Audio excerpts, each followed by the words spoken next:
Comparative income statement और comparative profit and loss statement. तो आज हम लोग कंपैरेटिव इनकम स्टेटमेंट या comparative profit and loss statement के बारे में जानेंगे और एक क्वेश्चन के द्वारा उसे बनाने के लिए भी सीखेंगे।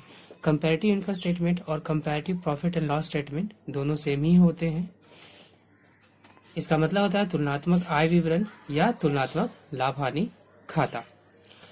तुलनात्मक लाभ हानि खाता की परिभाषा कहता है कि यह एक ऐसा विवरण होता है जो व्यवसाय के दो या दो से अधिक अवधि के परिचालन परिणामों को तुलनात्मक रूप में प्रस्तुत करता है। मीन्स कि यह एक प्रकार का स्टेटमेंट होता है जो किसी भी व्यवसाय के द्वारा दो अवधियों के बीच मीन्स करंट ईयर और प्रीवियस ईयर के बीच जो भी ट्रांजैक्शंस होते हैं, जो भी बिजनेस एक्टिविटीज होती है, उनके बीच तुलनात्मक रूप में प्रस्तुत किए गए विवरण को ही हम लोग तुलनात्मक आय विवरण या तुलनात्मक लाभ हानि खाता कहते हैं। इसका फॉर्मेट होता है जिस तरह से कंपैरेटिव बैलेंस शीट में 5 खाने होते हैं, ठीक उसी तरह से कंपैरेटिव स्टेटमेंट ऑफ प्रॉफिट में भी 5 खाने होते हैं। पहले में हमारा पर्टिकुलर, फिर प्रीवियस ईयर का अमाउंट, करंट ईयर का अमाउंट, एब्सोल्यूट चेंज। इस एब्सोल्यूट चेंज में या तो इंक्रीज का अमाउंट होता है या डिक्रीज का अमाउंट होता है हमारा, एंड लास्ट में हमारा परसेंटेज चेंज। ये हमारा इंक्रीज या डिक्रीज ही होता है, लेकिन हम इसे परसेंटेज में शो करते हैं। एब्सोल्यूट चेंज को हम प्राप्त करने के लिए बी करंट वैल्यू में से प्रीवियस वैल्यू को घटा देते हैं तो हमें एब्सोल्यूट चेंज मिल जाता है। और जब हमें एब्सोल्यूट चेंज को परसेंटेज में निकालना होता है तो हम एब्सोल्यूट चेंज को 100 से मल्टीप्लाई करके प्रीवियस ईयर के अमाउंट से डिवाइड कर देते हैं तो हमें परसेंटेज चेंज निकल कर आ जाता है। तो ये हमारा कंपैरेटिव इनकम स्टेटमेंट होता है। अब हम इसे बनाने के लिए सीखते हैं। तो इसे बनाने के लिए हमने यहाँ पर एक क्वेश्चन लिया है।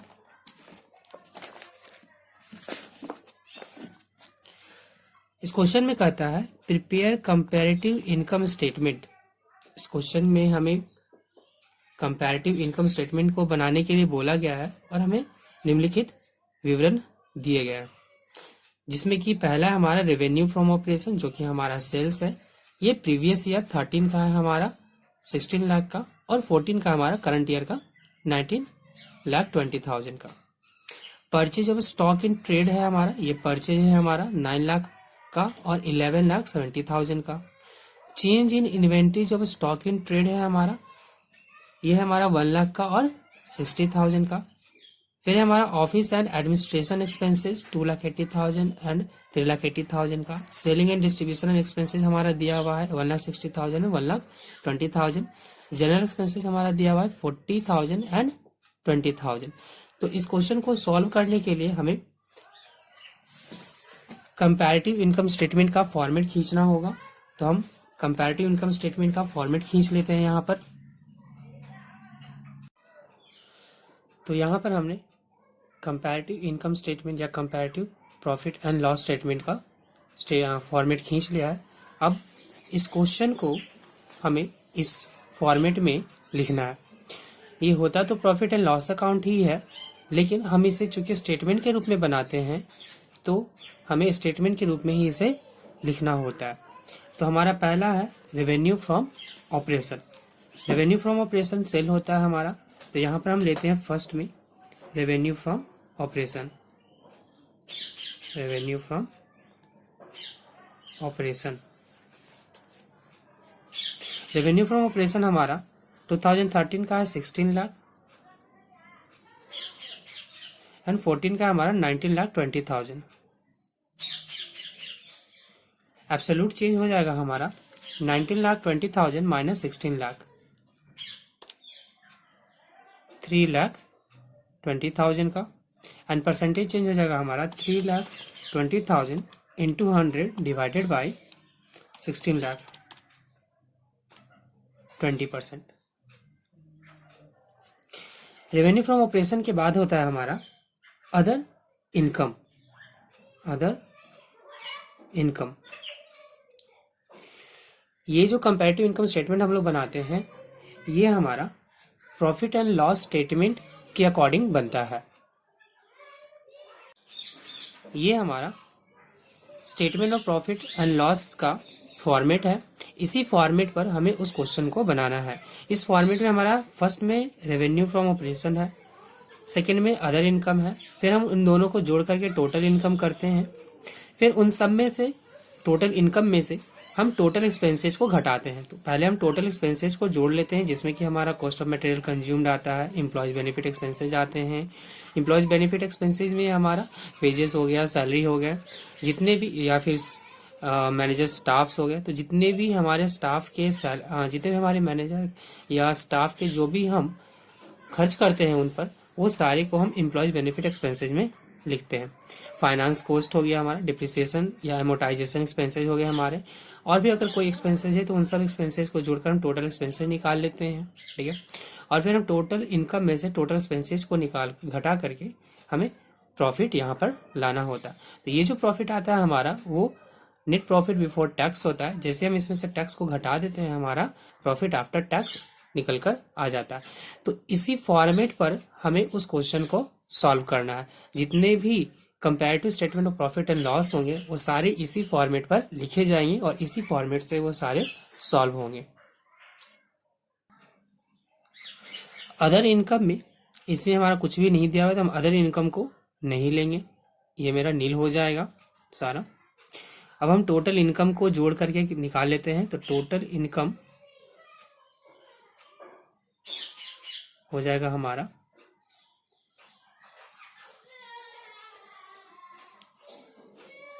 16 लाख का, करंट ईयर का 19,20,000 का। इनका एब्सोल्यूट चेंज हो जाएगा 3,20,000 एंड परसेंटेज चेंज 20%। तो ये हमारा टोटल इनकम निकल गया। अब हम टोटल एक्सपेंसेस को निकालेंगे। थर्ड नंबर में हमारा एक्सपेंसेज,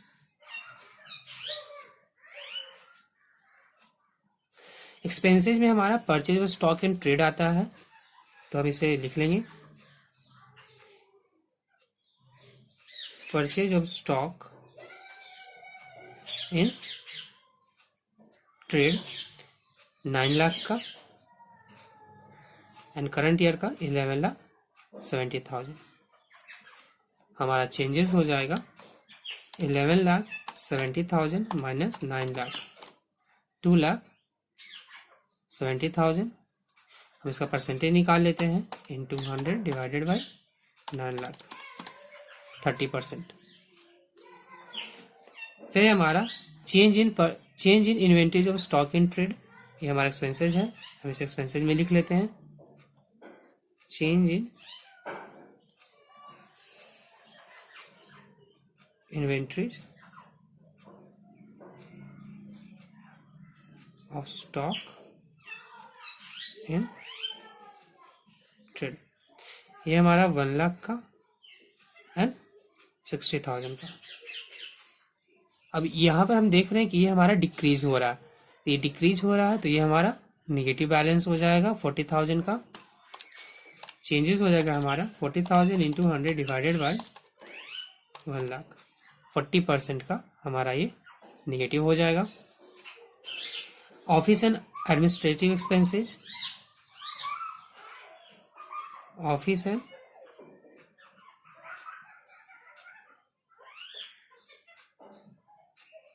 एडमिनिस्ट्रेटिव एक्सपेंसेस, जो कि हमारा 2,80,000 एंड 3,80,000। एब्सोल्यूट चेंज होगा हमारा 1 लाख का एंड इसका परसेंटेज हो जाएगा हमारा 1 लाख इंटू 100 डिवाइडेड बाई 2,80,000, 35.71। फिर दिया हमारा selling and distribution expenses, selling and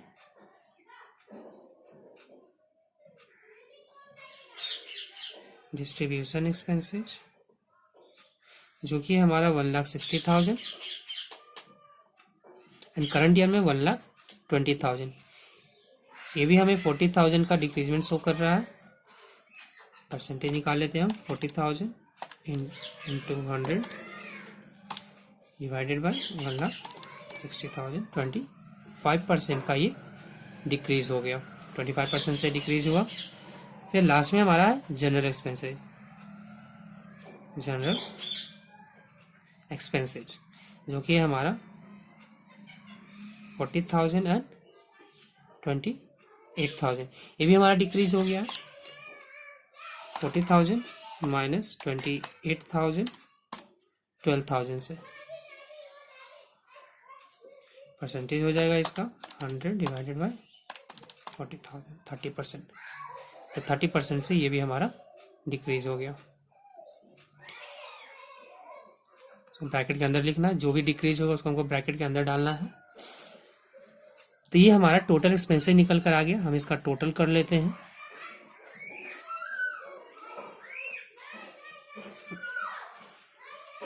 total expenses हो जाएगा हमारा 9 lakh plus 1 lakh, 2,80,000, 1,60,000 plus 40,000, 14,80,000 current year का मीन्स 2014 का हमारा टोटल एक्सपेंसेस हो जाएगा 11,70,000 प्लस 60,000 प्लस 3,80,000 प्लस 1,20,000 प्लस 28,000। ये टोटल हो गया हमारा 17,58,000। अब हम टोटल का डिफरेंस कर लेते हैं।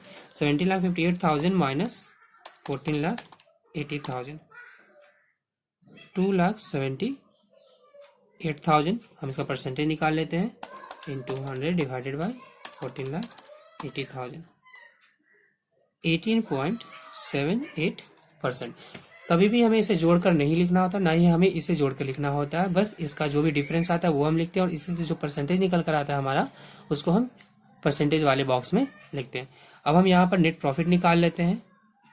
4th नंबर में हमारा नेट प्रॉफिट, तो नेट प्रॉफिट हो जाएगा हमारा 16 लाख। इनकम में से हम टोटल एक्सपेंस को घटा लेंगे। 16 लाख माइनस 14,80,000, 16 लाख माइनस 14,80,000, 1,20,000 का। 2013 का हमारा 1,20,000 का प्रॉफिट आया एंड 2014 का होगा हमारा 19,20,000 माइनस 17,58,000, 16 लाख 1,62,000। अब यहाँ पर हम देख रहे हैं कि जो हमारा नेट प्रॉफिट है वो 2013 में था 1,20,000 का और 2014 में हो गया 1,62,000 का। तो ये हमारा इंक्रीज हो गया है 42,000 से। ये कितना परसेंट इंक्रीज हुआ? 20,000 इंटू 100 डिवाइडेड बाई 1,20,000, 35% से। अब आगे फॉर्मेट में था हमारा लेस नेट टैक्स। अब चूंकि हम यहाँ पर कोई टैक्स दिए नहीं है तो यहाँ पर हमारा ये नेट प्रॉफिट आफ्टर टैक्स बन जाएगा। तो ये हमारा नेट प्रॉफिट आ गया 35% का। मीन्स कि पूरे साल भर में हमारा जो फर्म है, जो हमारा बिजनेस है, वो 35% से ज़्यादा प्रॉफिट ग्रो किया है। पिछले साल हमारा प्रॉफिट था 1,20,000 का और इस लाख का प्रॉफिट हो गया हमारा 1,62,000 का। इट मीन्स कि हमारा जो प्रॉफिट है वो 35% से ग्रो कर गया। ठीक इसी तरह से और भी क्वेश्चंस बनेंगे। किसी किसी क्वेश्चन में आपको इनकम स्टेटमेंट बनाकर दिया रहेगा, बस आपको कंपैरेटिव बना देना होता है। एब्सोल्यूट चेंज और परसेंटेज चेंज को निकालकर हमें उसे कंपैरेटिव इनकम स्टेटमेंट में बदल देना होता है। अगर नहीं दिया होगा तो हमें इसी फॉर्मेट से बनाना होगा। अदरवाइज ये हमारा फॉर्मेट है, यहाँ पर इसी फॉर्मेट से हमें और भी क्वेश्चंस को सॉल्व करने हैं।